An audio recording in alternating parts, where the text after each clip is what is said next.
Olá, sejam bem-vindos ao meu canal. Eu me chamo Elber e hoje eu quero resolver um problema que caiu no Enem em 2019, esse é o último exame que houve, que está gerando um pouco de controvérsia na rede entre os autores que se dedicam a resolver questões do Enem.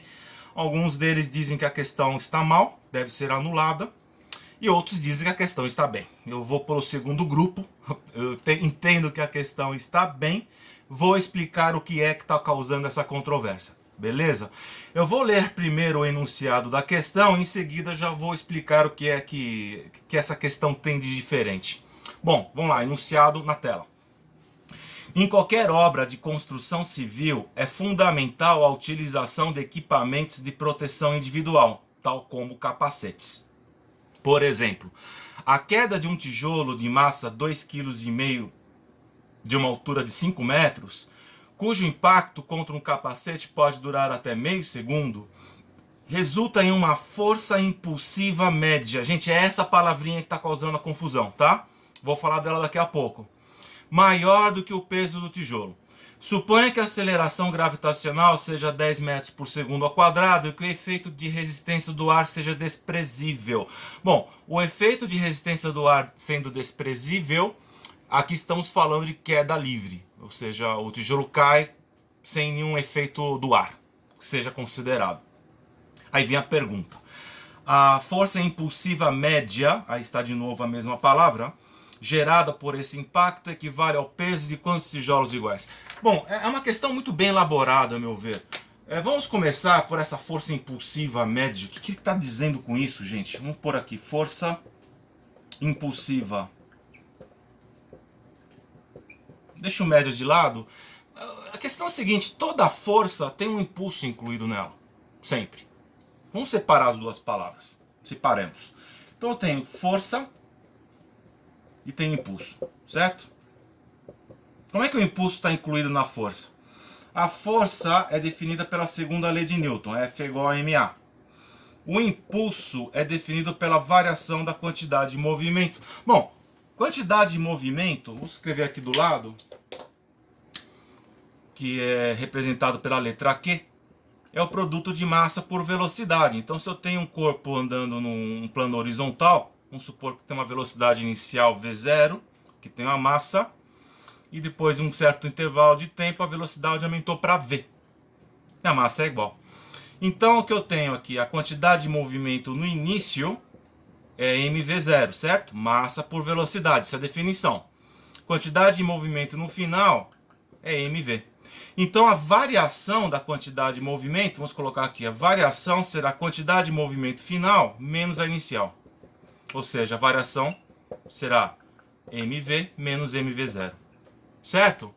Bom, e o que isso tem que ver com força? Bom, tudo tem que ver com força. Vamos dar uma olhadinha. A aceleração que está aqui, o que é? É a variação da velocidade por variação de tempo, certo? A variação de velocidade eu posso escrever com a diferença de dois valores de velocidade por tempo. Substituo a aceleração aqui, dentro desse formato.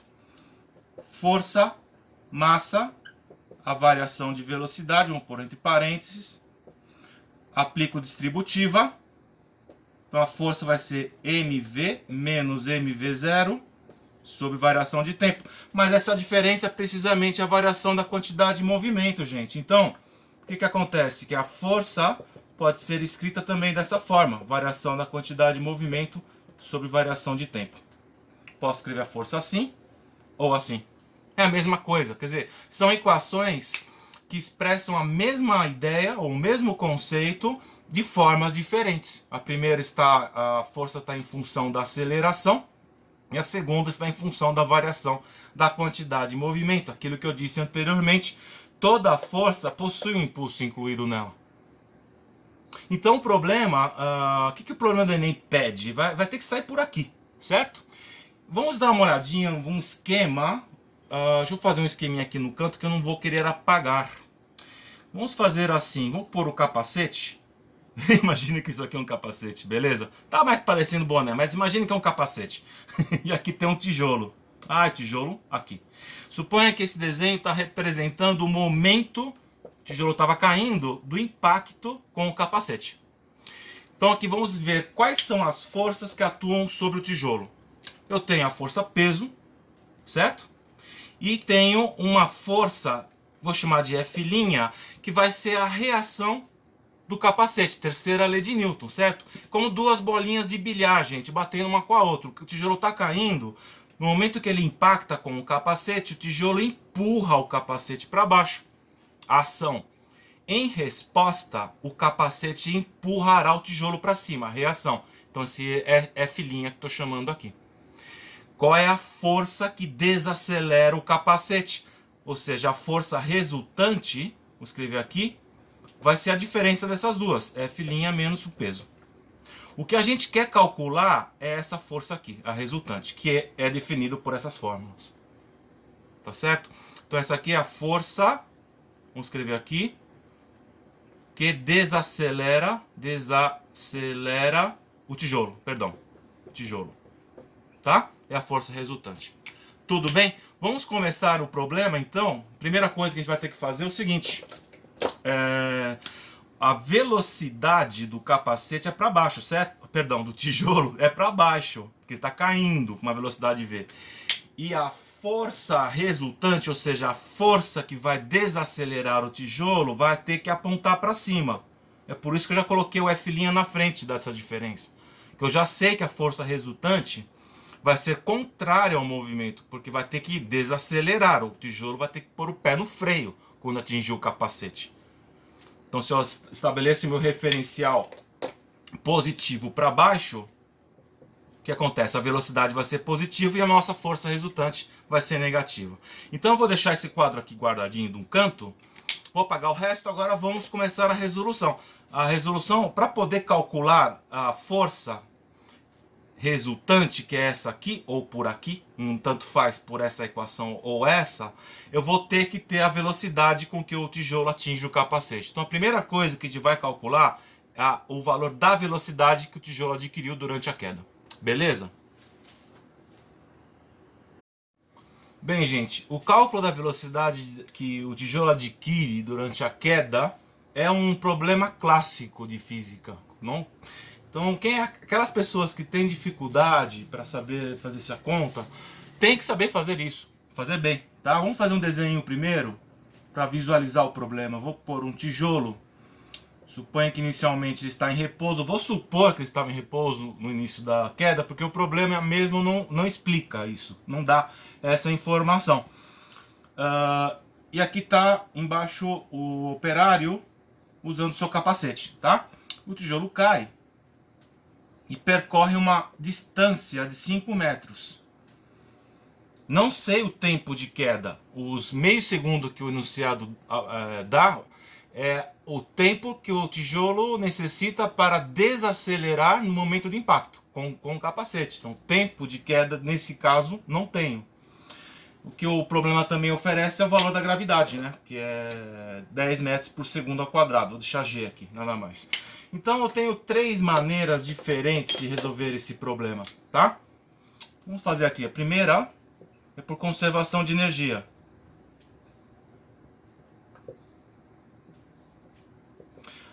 Aqui eu tenho aqui no início da queda, aqui, como a velocidade inicial é zero, o corpo não tem movimento. A única energia que ele possui é a energia potencial gravitacional.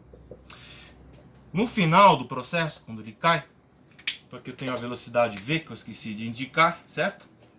Que a gente quer calcular esse valor aqui. O corpo só possui energia cinética, que já percorreu a altura de 5 metros. Daqui sai o valor da velocidade, passo 2 multiplicando. Certo?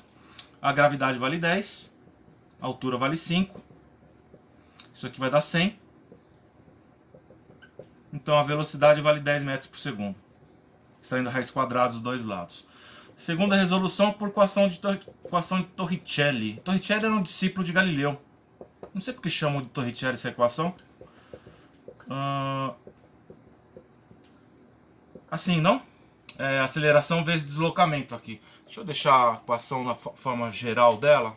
2 vezes aceleração, deslocamento. Beleza? Velocidade inicial vale 0.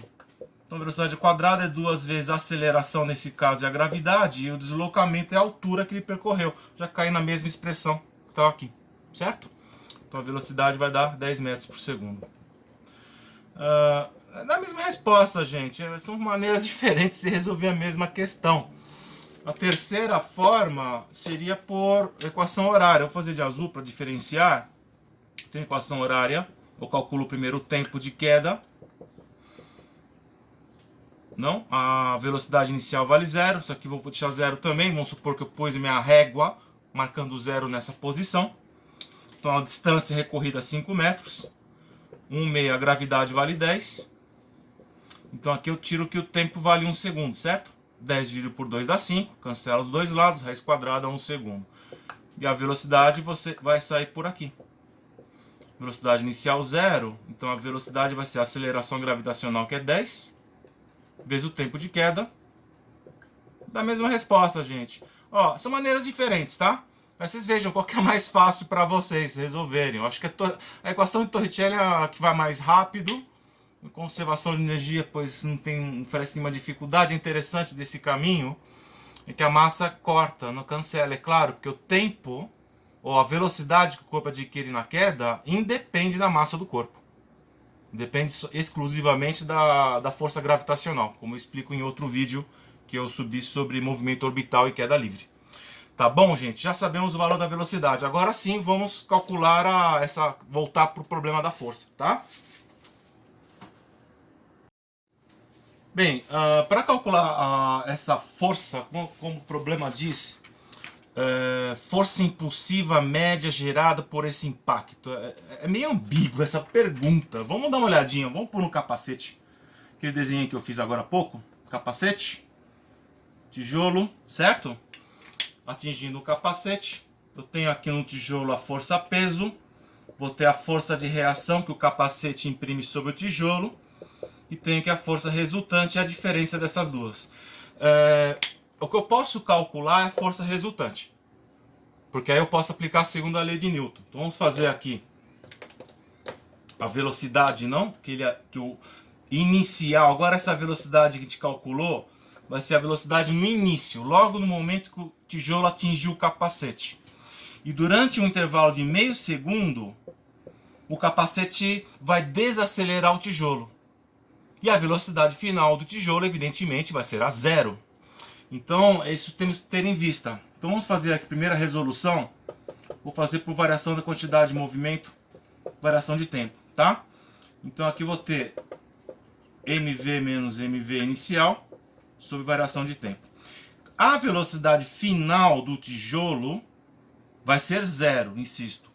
O capacete amortiguou completamente o impacto. Então isso aqui vai ser 0.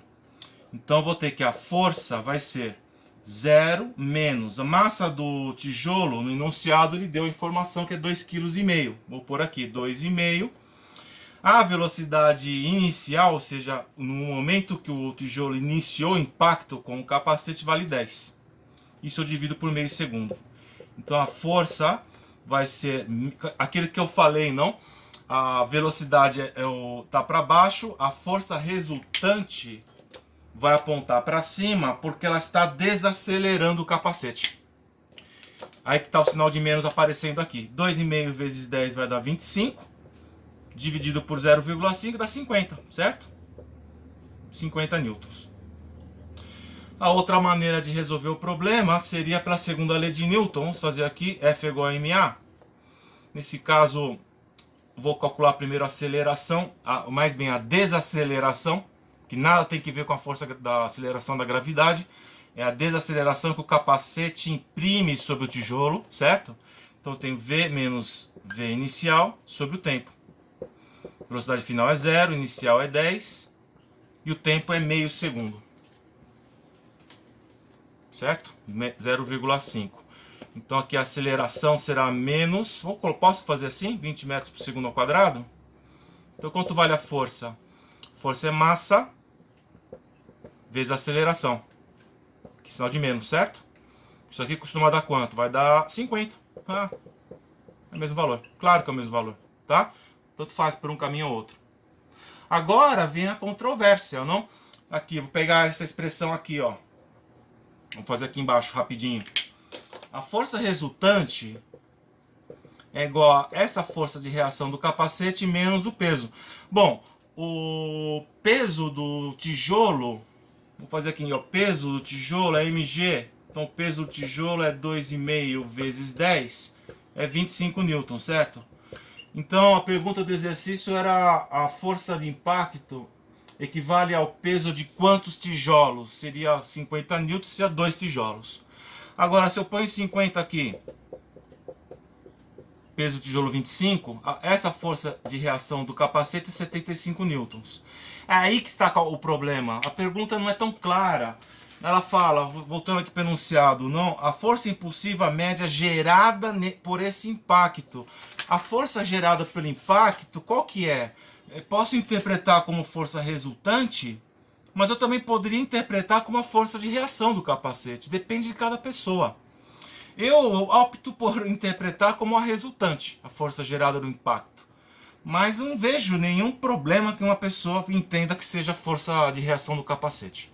O problema dessa resposta é que não tem alternativa. Isso aqui equivaleria a 3 vezes o peso do tijolo. E nas alternativas não aparece o número 3. Ainda bem que não aparece. Porque senão aí sim o problema seria mais sério, a questão poderia ser comprometida.